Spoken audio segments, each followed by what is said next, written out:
Praise the Lord.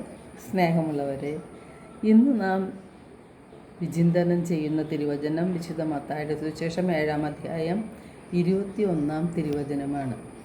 കർത്താവേ, കർത്താവേ എന്ന് എന്നോട് വിളിച്ചപേക്ഷിക്കുന്നവനല്ല, എൻ്റെ സ്വർഗസ്ഥനായ പിതാവിൻ്റെ ഇഷ്ടം നിറവേറ്റുന്നവനാണ് സ്വർഗരാജ്യത്തിൽ പ്രവേശിക്കുക.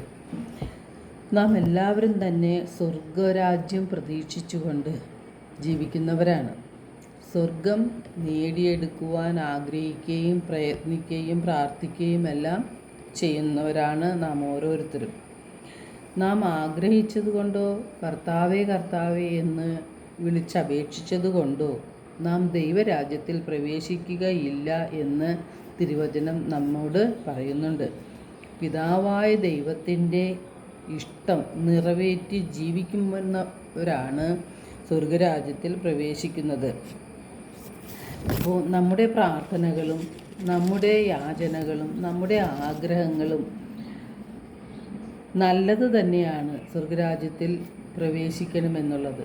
പക്ഷേ സ്വർഗരാജ്യത്തിൽ പ്രവേശിക്കുന്നവൻ പിതാവായ ദൈവത്തിൻ്റെ ഇഷ്ടം നിറവേറ്റി, അതായത് വചനം അനുസരിച്ച് ജീവിക്കുന്നവരാണ് സ്വർഗരാജ്യത്തിൽ പ്രവേശിക്കുക എന്ന് തിരുവചനം നമ്മെ ഓർമ്മിപ്പിക്കുന്നു.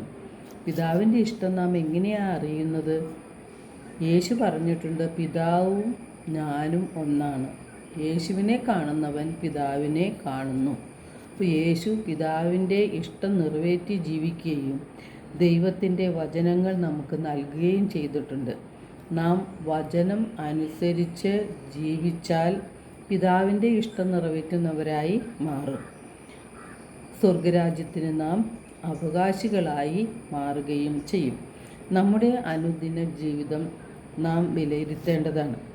നമ്മുടെ ഹൃദയത്തിൽ അനീതിയും വഞ്ചനയും പരദൂഷണവും കുറ്റം വിധിക്കലും സ്വാർത്ഥതയും കാപട്യവുമൊക്കെ വച്ചുകൊണ്ട് നാം എത്ര പ്രാർത്ഥിച്ചാലും അതിന് യാതൊരു ഫലവും ലഭിക്കുകയില്ല. വെറും അധര വ്യായാമമായി അത് മാറും. യേശു പറയുന്നു, അനീതി പ്രവർത്തിക്കുന്നവരെ നിങ്ങൾ എന്നിൽ നിന്നും അകന്നു പോകുവിൻ എന്ന്. അപ്പോൾ നാം അനീതിയാണ് പ്രവർത്തിക്കുന്നതെങ്കിൽ നമ്മെ നോക്കി യേശു ഇത് തന്നെ പറയും, അനീതി പ്രവർത്തിക്കുന്നവരെ നിങ്ങൾ എന്നിൽ നിന്നും അകന്നു പോകുവിൻ എന്ന്.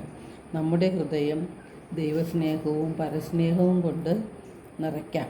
നന്മകൾ ചെയ്ത് സൽപ്രവർത്തികൾ ചെയ്തുകൊണ്ട് ദൈവത്തിൻ്റെ ഹിതം മനസ്സിലാക്കി ജീവിക്കുന്നവരായി മാറാം.